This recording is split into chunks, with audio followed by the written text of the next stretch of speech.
pati ka. Para ba? Teacher ba? Huwag mabasa. Iniibig ng Diyos Ang... Uy, nasabi na yun.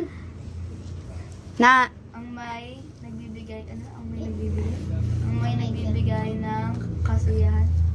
Kagalak.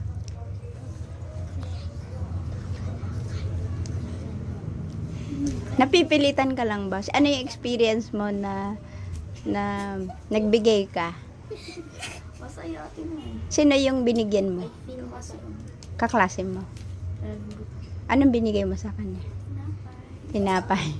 Tapos, ano yung pakiramdam mo after na mabigay mo? Yeah! Masaya. Masaya. So, ang tawag doon ay? Pang-relation. Masaya. Ano? Pag masaya ka, Masaya. galing saan yung saya mo? Galing kay Jesus. Galing kay Jesus. Ang tawag doon ay? Masaya. Relation. Love. Love. Love. Ako yung sinabi mo, Agape love. alam ko yun. Sabihin nyo nga, agape love. Agape love. Agape love. Love na love. Nag-video si Ate May. Pag sinabing agape love, ano yung pagkaintindi nyo? Alam nyo ba yan? Agape. Pure. Walang halong pagkukunwari, no? Hindi dahil naka-video ka, hindi dahil kita ng mom mo, magbibigay ka para sabihin na, ang bait naman ni Duday, ang bait naman niya ay nana.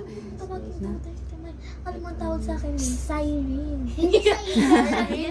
Cyril? Yes? Okay. Oh, erase na natin yung pangalang Duday kasi dalaga na si Duday, no?